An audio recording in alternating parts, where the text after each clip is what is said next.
आगे बढ़ते हैं और जितना कुछ हम लोगों ने सीखा है उसके आधार पे आइए सवाल नंबर 11 बनाते हैं। 10 तक हम सभी ने पहले ही बना दिया था और क्वेश्चन नंबर 11 एकमात्र ऐसा क्वेश्चन दिया है जो ट्रेड डिस्काउंट और कैश डिस्काउंट से रिलेटेड है।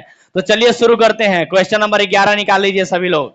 हेडिंग लिखा है trade discount and cash discount और दिया है क्वेश्चन में जर्नलाइज द फॉलोइंग ट्रांजेक्शन, यानी दिए गए लेन देनों का जर्नल बनाइए।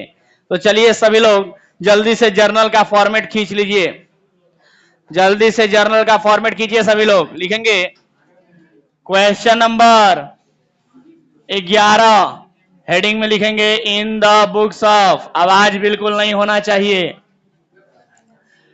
नाम नहीं दिया है बिजनेस या बिजनेसमैन का तो डैश डैश डैश और नीचे क्या लिखेंगे जर्नल एंट्री और फटाफट फॉर्मेट बना देंगे जर्नल एंट्री का।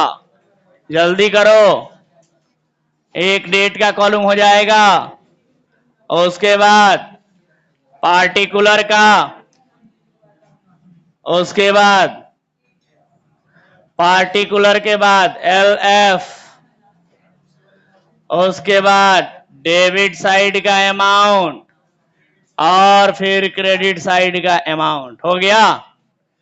चलो जल्दी से खत्म करो लिख के।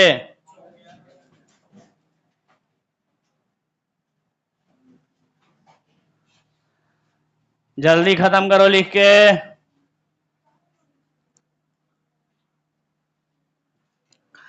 ये आपका जर्नल का साधारण सा सिंपल सा फॉर्मेट है क्वेश्चन नंबर 11 के लिए। चलिए ट्रांजैक्शन को पढ़ना शुरू करते हैं। सबसे पहला ट्रांजैक्शन लिखा है sold goods ₹12,000 to Thakur and company issued at 20% above cost less 10% discount. चलो कोई बताने का प्रयास करेगा क्या कि ये जो इसमें डिस्काउंट की बात की गई है, जरा इसको पहले हिंदी में बोल देते हैं फिर पूछते हैं।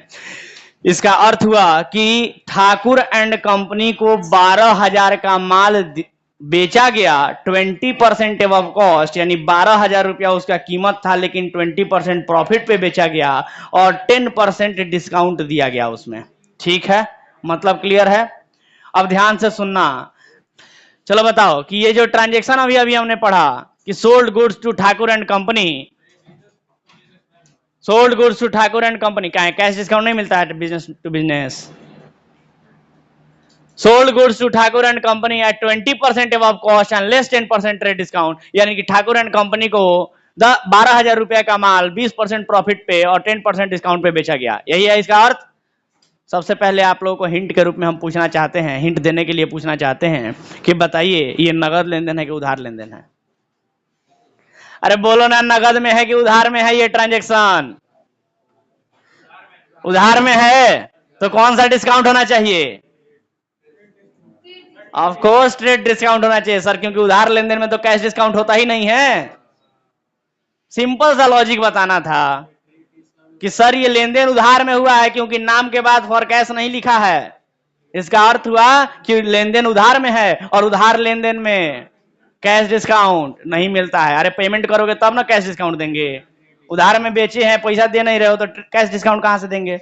समझ गए सिंपल सा अर्थ? तो ये कौन सा डिस्काउंट है? ट्रेड डिस्काउंट है। चलिए आइए वर्किंग नोट करते हैं। चलो देखो इधर और पहचानने का कोशिश करो, सीखने का कोशिश करो कि क्या सर बता रहे हैं, लॉजिक क्या सिखा रहे हैं ना।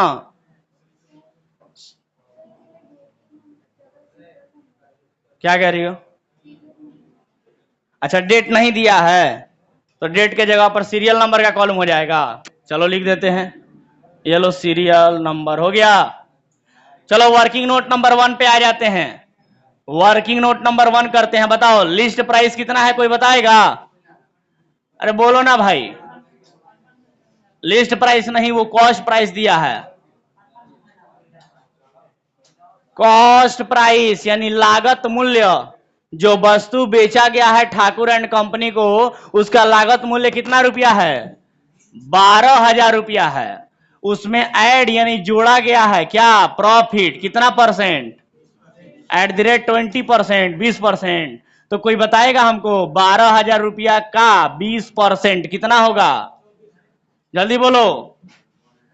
एक जीरो से एक जीरो, एक जीरो से एक जीरो, कितना हुआ ये 2400 रुपया। तो 2400 रुपया जोड़ना है ना, प्रॉफिट को तो जोड़ के बेचेंगे ना। तुम्हारे पास 12,000 रुपया का सामान है और 2400 रुपया प्रॉफिट पे बेचा गया, तो 12,000 में 2400 जोड़ेंगे ना, जोड़ेंगे तो टोटल कितना हो जाएगा, ये 14,400 हो जाएगा। समझ गए बात। अब क्या कह रहा है कि 10% लेस डिस्काउंट, तो लेस करेंगे मतलब माइनस करेंगे क्या, ट्रेड डिस्काउंट। अभी अभी मैंने समझाया था कि ये कौन सा डिस्काउंट है, ट्रेड डिस्काउंट है। कितना परसेंट, 10%, तो लेस करेंगे 10% ट्रेड डिस्काउंट, तो 14,400 रुपया का 10% निकाल लो, कितना होगा, एक जीरो से एक जीरो, एक जीरो से एक जीरो, कितना हुआ 1440 रुपया, माइनस करो कितना बचेगा।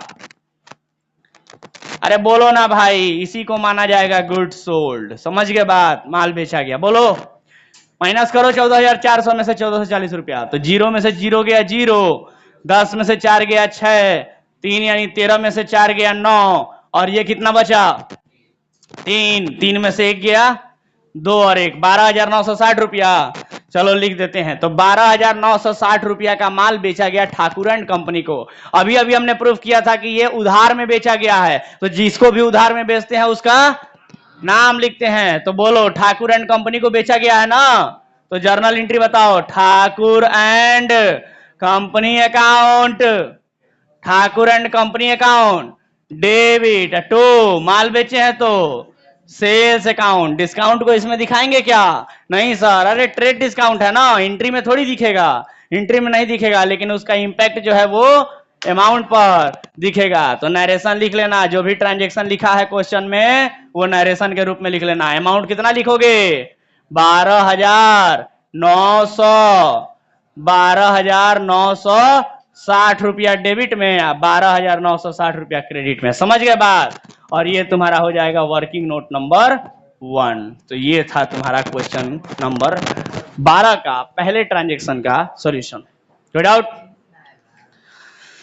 चलिए अगला ट्रांजेक्शन पढ़ते हैं। लिखा है कि गुड्स, 4 ट्रांजेक्शन टोटल दिया है, अच्छे से सीख लेना है चारों को। लिखा है दूसरा number, goods purchase of list price rupees 25,000। देखो लिस्ट प्राइस कितना है, बोलो, लिस्ट प्राइस दे दिया, मैंने अंकित मूल्य एमआरपी बता दिया, 25,000 रुपया है। फ्रॉम मयंक, किससे खरीदा है, मयंक से खरीदा है, लेस 20% ट्रेड डिस्काउंट, यानी 20% ट्रेड डिस्काउंट पे खरीदा है, एंड 5% कैश डिस्काउंट, और 5% कैश डिस्काउंट पेड किया है। लेकिन अगवा लिखा है एक और लाइन, देखो उसके बाद क्या लिखा है, एंड पेड 40% बाई चेक, यानी कि पेमेंट कितना हुआ है, 40% हुआ है, बस पूरा पेमेंट नहीं हुआ है, 40% ही पेमेंट हुआ है टोटल पेमेंट में से। अब ध्यान से सुनना, कैश डिस्काउंट के बारे में मैंने क्या बताया था कि सर कैश डिस्काउंट केवल कैश ट्रांजैक्शन में ही मिलता है, उधार वाले में नहीं। अब इस क्वेश्चन में बोला है कि 40% ही पेमेंट हुआ है, यानी कि कैश डिस्काउंट केवल 40% रुपया पर ही मिलेगा, पूरा रुपया पर कैश डिस्काउंट नहीं मिलेगा। ट्रेड डिस्काउंट को तो आपको लिस्ट प्राइस पे मिल जाएगा, ठीक है, ट्रेड डिस्काउंट तो लिस्ट प्राइस पे मिल जाएगा। समझ गए बात, अरे बोलो ना भाई।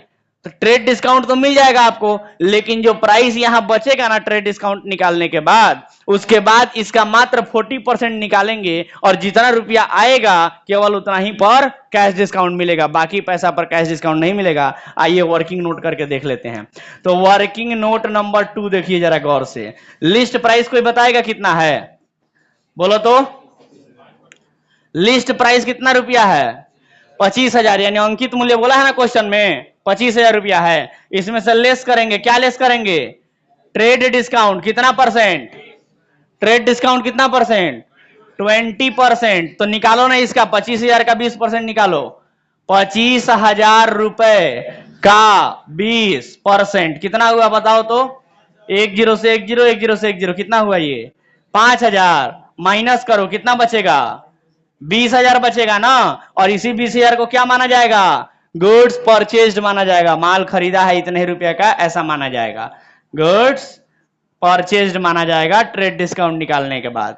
लेकिन ये 20,000 में से 20,000 का पेमेंट नहीं हुआ है सर, इसमें कैश डिस्काउंट मिला है कितना परसेंट, 5%, लेकिन वो 5% जो है ना वो 20,000 पे नहीं निकाला जाएगा, क्योंकि आप लोगों को मैंने फिर से रिपीट कर रहा हूं, क्योंकि मैंने सिखाया है कि कैश डिस्काउंट उसी अमाउंट पर मिलता है जितना का पेमेंट हुआ हो। पेमेंट हुआ है तो कैश डिस्काउंट मिलेगा, नहीं हुआ है तो नहीं मिलेगा। इस क्वेश्चन में 40% ही पैसा पेमेंट हुआ है। तो देखो, ट्रेड डिस्काउंट के बाद माइनस करने के बाद जो पैसा हमें पेमेंट करना था वो 20,000 रुपया पेमेंट करना था, लेकिन उस 20,000 रुपए में से केवल 40% पैसा ही पेमेंट हुआ है। का मतलब हुआ कि 40% रुपए पर ही कैश डिस्काउंट मिलेगा, बाकी पैसे पर कैश डिस्काउंट नहीं मिलेगा। बाकी पैसा जब पेमेंट होगा तब कैश डिस्काउंट मिलेगा, फिलहाल नहीं मिलेगा। तो 40% इसका निकालना पड़ेगा। तो आइए लिखते हैं यहां पर, पेमेंट मेड बाय चेक।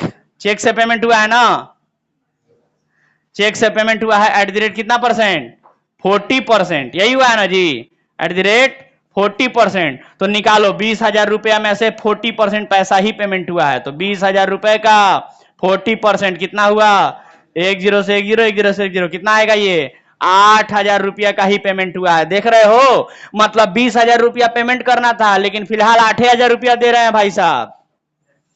बाकिया पैसा अभी बाकी लगा दिए हैं, बोले हैं बाद में देंगे, अभी 8,000 दे रहे हैं। तो 8,000 दे रहे हैं तो 8,000 पर न मिलेगा डिस्काउंट। देखो समझाते समय लिखना नहीं है, कितनी बार मना किए हैं। 8,000 रुपया दे रहे हैं 20,000 में से, तो इस 8,000 रुपया पर ना कैश डिस्काउंट मिलेगा, टोटल 20,000 पे थोड़ी मिलेगा, क्योंकि कैश डिस्काउंट सिर्फ उतना ही पे मिलता है जितना कैश पेमेंट हुआ हो। क्या समझे। तो चलो अब 8,000 रुपया पर ही कैश डिस्काउंट मिलेगा। चलो बताओ, क्वेश्चन में कैश डिस्काउंट कितना बोला है, 5%। तो इसमें लिखेंगे लेस कैश डिस्काउंट, यानी कैश डिस्काउंट कितना मिला है, एट द रेट 5%। तो निकालो 8,000 रुपए का 5% कितना होगा, 20 से 20 कट जाएगा, 8 पचे 40, यानी 400 रुपया। माइनस करोगे कितना बचेगा, 7,600 रुपया। और यही माना जाएगा कि अभी फिलहाल एक्चुअल कैश पेमेंट हुआ है। क्या समझे, अरे बोलो ना भाई। कैश पेमेंट कितना हुआ है, 7,600। कैश डिस्काउंट कितना मिल गया है, 400 रुपया। समझ गए बात। अब बाकी का देखो, अब जरा गौर से इधर देखो, इधर 20,000 रुपया का सामान खरीदे थे, 40% का चेक पेमेंट किए हो चेक से, तो बकिया तो उधार है ना अभी, माने 8,000 रुपया तुम अभी पेमेंट किए हो। बाकी का देखो तो, बाकी का 12,000 रुपया अभी तो बाकी है, बोलो ना। तो इस 12,000 रुपया को क्या बोलोगे, उधार में खरीदे हैं। 8,000 रुपया का सामान नगद में खरीदे हैं, अब 12,000 रुपया का उधार में खरीदे हैं। तो इस चीज को यहां दिखा दो, क्रेडिट परचेज, ऐसे करके क्रेडिट परचेज, यानी उधार में खरीदा है। कितने रुपए का उधार में खरीदा है, तो टोटल 20,000 का खरीदा था, जिसमें 8,000 रुपया का तो कैश पेमेंट हो गया है चेक से, बोलो ना। तो 12,000 रुपया का अभी उधार में हमने खरीदा है। समझ गए बात। अब चलो इसका एंट्री जरा गौर से देखो, एकदम एक एक वर्ड समझा समझा के लिख रहे हैं। अब एंट्री में देखो क्या करेंगे, माल खरीदे हैं ना, तो माल खरीदे हैं तो एंट्री क्या होगा, purchases account debit, purchases account debit. अच्छा गौर से देखो, चेक से पेमेंट किए हैं ना, चेक से पेमेंट किए हैं तो बैंक बैलेंस घटेगा, बोलो ना। तो टू बैंक अकाउंट, कोई दिक्कत किसी को। लेकिन साथ में कैश डिस्काउंट भी तो मिला है, कितने रुपए का, 400 का, तो उसके लिए क्या लिखोगे, डिस्काउंट अकाउंट। और कुछ उधार में भी तो खरीदे हो, कितने रुपए का उधार में खरीदे हो, 12,000 का। तो जब भी उधार में खरीदते हैं तो सामने वाले का नाम लिखते हैं। किससे खरीदे हैं उधार में, मयंक से, तो उसका नाम लिख लेंगे ना, टू मयंक अकाउंट। क्या समझे। अब जरा गौर से देखो, सबका अमाउंट लिखो तो, टोटल बताओ गुड्स कितने का खरीदे हैं, गुड्स परचेज 20,000 का, तो गुड्स परचेज के सामने लिख दो 20,000। बैंक अकाउंट, पेमेंट कितना हुआ है चेक से ना, 8,000 नहीं हुआ यार। अरे ठीक से देखो, पेमेंट चेक से 8,000 था, लेकिन डिस्काउंट भी तो मिल गया उस पर 4% का, 400 रुपए का। तो एक्चुअल में कैश पेमेंट कितना हुआ है, देख रहे हो। तो कैश के सामने, बैंक के सामने कितना लिखोगे, 7,600 रुपया। डिस्काउंट के सामने, ये डिस्काउंट कौन सा डिस्काउंट है, कैश डिस्काउंट की ट्रेड डिस्काउंट, कैश डिस्काउंट है, तभी तो एंट्री में दिख रहा है। सर ट्रेड डिस्काउंट का इफेक्ट थोड़ी दिखता है। तो कैश डिस्काउंट है, तो कैश डिस्काउंट वाला अमाउंट लिखेंगे ना। तो कैश डिस्काउंट कितना है, 400 रुपया, तो 400 रुपया यहां लिख दें। और टू मयंक अकाउंट, मयंक का नाम काहे लिखे हैं? जितना उधार में खरीदे हैं उसके लिए, तो उधार में कितना खरीदे हैं? 12,000 का, तो यहां लिख देंगे 12,000। देखो टोटल मिला के ये तीनों 20,000 के बराबर हो जाएगा। 7,400 और 400, 7,600 और 400, 8,000 और 12,000, 20,000 हो गया कि नहीं हो गया? टोटल डेबिट साइड का अमाउंट और टोटल क्रेडिट साइड का अमाउंट बराबर होना चाहिए। चलो, तो ये था आपका जर्नल एंट्री और वो था आपका वर्किंग नोट। इसमें आप लोग लिख देंगे नरेशन, बुक से उठा के ट्रांजेक्शन को, वो नरेशन बन जाएगा, समझ गए? और यहां पर दिखा देना वर्किंग नोट नंबर 2 और इसको कर देना क्लोज। ये 2 एंट्री आपके खत्म हुए, ठीक है? तो एक काम कीजिए, अगला क्वेश्चन अगर हम पढ़ते हैं उसको में भी आवाज नहीं, अगला क्वेश्चन अगर हम पढ़ते हैं उसमें भी हमें वर्किंग नोट करने की आवश्यकता पड़ेगी, और वर्किंग नोट के लिए मेरे पास जगह नहीं है, इसलिए आप लोग फटाफट इसको कंप्लीट कीजिए ताकि हम फिर से मिटा के अगला वर्किंग नोट कर सकें, ठीक है? तो 2 ट्रांजेक्शन जल्दी से कंप्लीट करो। देखो, एक पेज में तुम लोग बना लेना जर्नल एंट्री और दूसरे पेज में बनाना वर्किंग नोट, क्या समझे? जल्दी करो, डू इट फास्ट, समय कमी है, जल्दी करो। चलो मिटाते हैं, जल्दी कंप्लीट करते हैं।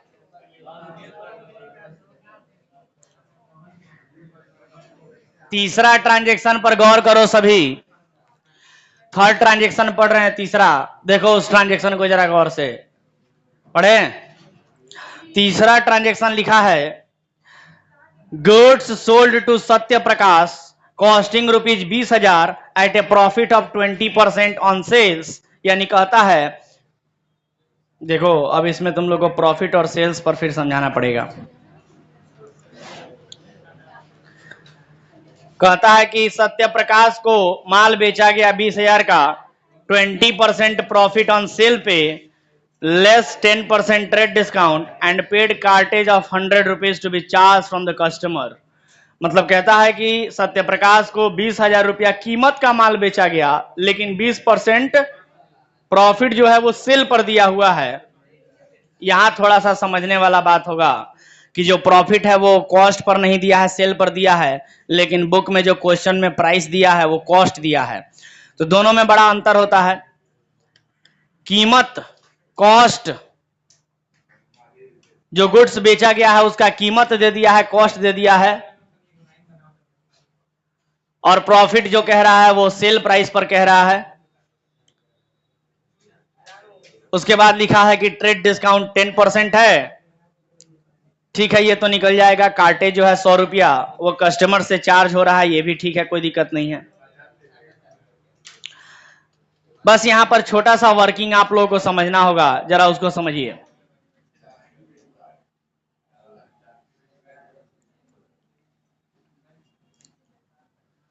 वर्किंग नोट नंबर 3 देखिए, लिस्ट प्राइस तो दिया नहीं है, पहले कॉस्ट दिया है। कॉस्ट प्राइस बोलो कितना दिया है, जल्दी बोलो। 20,000 रुपया। कॉस्ट कितना दिया है, 20,000 रुपया। इसमें ऐड करना है क्या, प्रॉफिट। प्रॉफिट को जोड़ना है कितना परसेंट, 20%, लेकिन वो सेल पर जोड़ना है। मतलब कॉस्ट प्राइस नहीं नहीं नहीं नहीं, कॉस्ट प्राइस आपका दिया है 20,000, वो सेल प्राइस नहीं है कि उस पर आप 20% निकाल दीजिएगा। समझना है सर, बड़ा बारीकी से यहां समझना है। ये सेल प्राइस थोड़ी है, क्या है ये, कॉस्ट प्राइस है, सेल थोड़ी है। ये कीमत है आपका, सेल नहीं है, सेल वैल्यू नहीं दिया है, कॉस्ट दिया है। और जो प्रॉफिट निकालना है वो ऑन कॉस्ट नहीं निकालना है, कॉस्ट प्राइस पर नहीं निकालना है कि 20,000 का 20% आप निकाल देंगे। समझ रहे हो बात, ये सेल पर दिया है प्रॉफिट, प्रॉफिट दिया है सेल पर निकालने के लिए, ठीक से देखो। और ये वैल्यू तो कॉस्ट है, वो सेल थोड़ी है कि उस पर निकाल दोगे 20%, समझे क्या, वो कॉस्ट है। तो फिर कैसे निकलेगा सर, फिर फॉर्मूला में कुछ बदलाव आएगा। जब कॉस्ट प्राइस दिया रहता है और प्रॉफिट सेल पर निकालना होता है, तो फिर कैलकुलेशन देखो कैसे होता है। 20,000 जो कॉस्ट प्राइस दिया है इंटू रेट जो 20% है डिवाइडेड बाई 100 तुम लोग करके निकाल देते हो ना, लेकिन वो तब होता है जब 20,000 का 20% निकालना हो। यहां 20,000 का थोड़ी निकालना है 20%। 20,000 रुपया तो कॉस्ट है सर, सेल थोड़ी है। यहां सेल पर बोला है प्रॉफिट निकालने के लिए।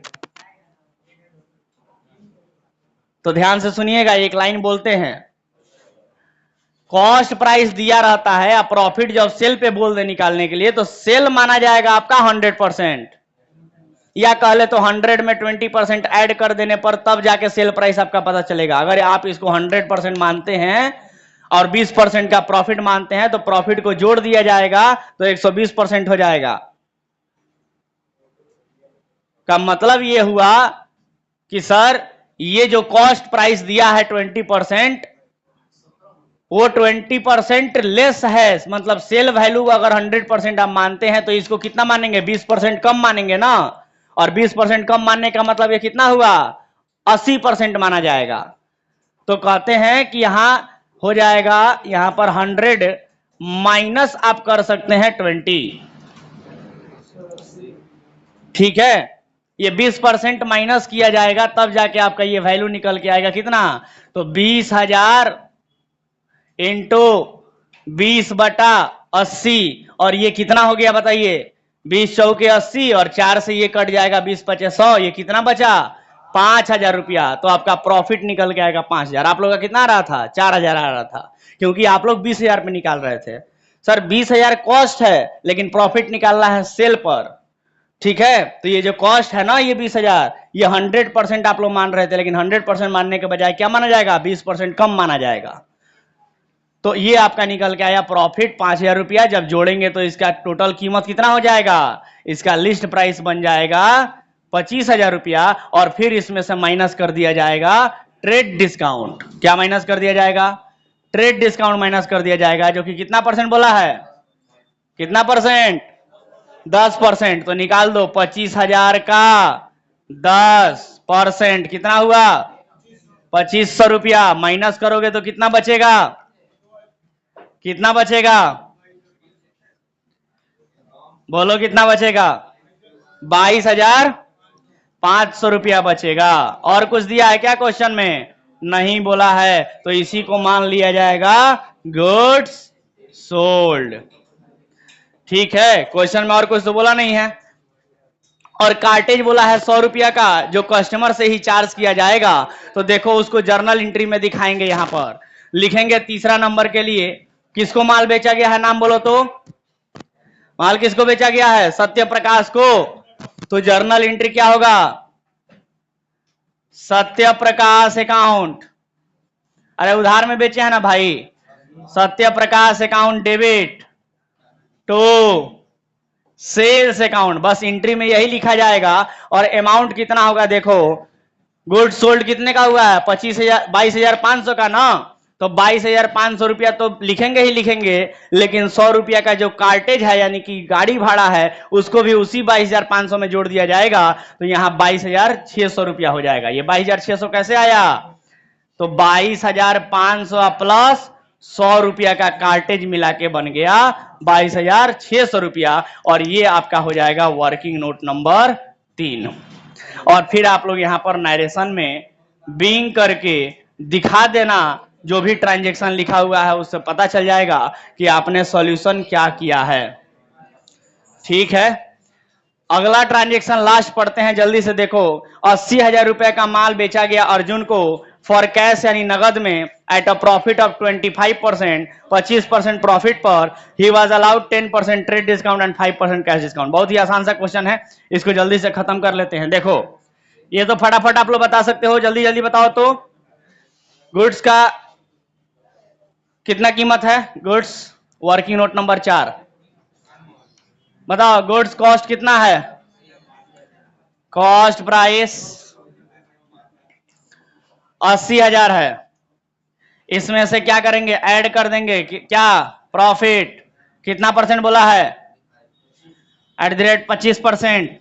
तो 80,000 का 25% निकालो कितना होगा, 2 0 से 2 0 कट गया, बोलो कितना होगा,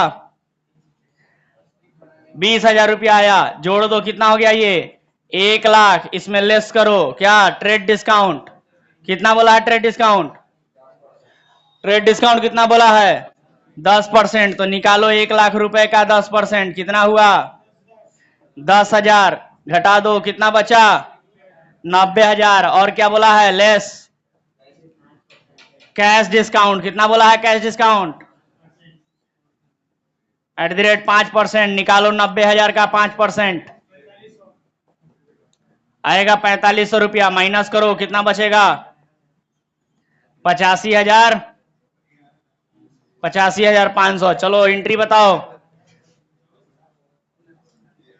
कैश अकाउंट, नगद माल बेचा गया है ना? बेचा गया है कि खरीदा गया है?